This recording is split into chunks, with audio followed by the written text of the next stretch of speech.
नमस्कार मित्रांनो, जय महाराष्ट्र. मित्रांनो, एकनाथ शिंदेंच्या शिवसेनेची उलटी गिनती सुरू. भाजपने गेम फिरवला, एकनाथ शिंदेंना बसणार मोठा धक्का. मित्रांनो, नेमकं घडलंय काय प्रकरण, सविस्तर माहिती जाणून घेऊया व्हिडिओच्या माध्यमातून.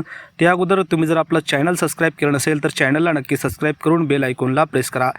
मित्रांनो, सातारा जिल्हा परिषद अध्यक्ष आणि उपाध्यक्ष निवडणुकीदरम्यान पोलीस आणि लोकप्रतिनिधींमध्ये संघर्ष झाला होता. यावरून विधान परिषदेत शिवसेना नेते आणि मंत्री शंभूराज देसाई यांनी आक्रमक पवित्रा घेतला. सातारा पोलीस अधीक्षक घरगड्यासारखे वागले, त्यांनी मंत्र्यांना धक्काबुक्की केली असा खळबळजनक आरोप देसाई यांनी केला.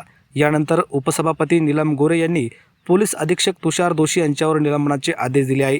निलंबनाच्या या आदेशानंतर भाजपचे नेते आणि मंत्री जयकुमार गोरे यांनी आक्रमक होत या कारवाईला विरोध केला. वस्तुस्थितीचा अहवाल न घेता एका IPS अधिकाऱ्याने निलंबन करणे चुकीचे आहे असे म्हणत गोरे यांनी शंभूराज देसाई यांच्यावरच निशाणा साधला.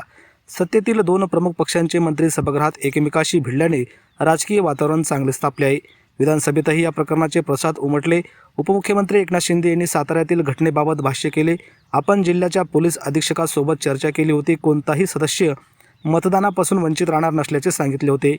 मात्र तसे झाले नसल्याचे त्यांनी अधोरेखित केले. तर उपमुख्यमंत्री गृहमंत्री देवेंद्र फडणवीस यांनी या प्रकरणी चौकशी होणार असल्याचे जाहीर केले आहे.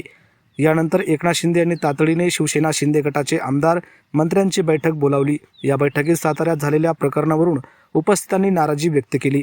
शिवसेनेच्या मंत्र्यांचा आमदारांचा सन्मान राखला पाहिजे असे एकनाथ शिंदे यांनी म्हटले. सत्ताधारी मंत्री आणि आमदारांनी मिळणारी दुय्यम वागणूक न खपणारी आहे असा संताप एकनाथ शिंदे यांनी व्यक्त केला असल्याचे सूत्रांनी सांगितले आहे. दरम्यान शिवसेना शिंदे गट आणि राष्ट्रवादीच्या आमदारांनी भाजप विरोधात विधिमंडळाच्या पायरीवर घोषणाबाजी करत आंदोलन केले.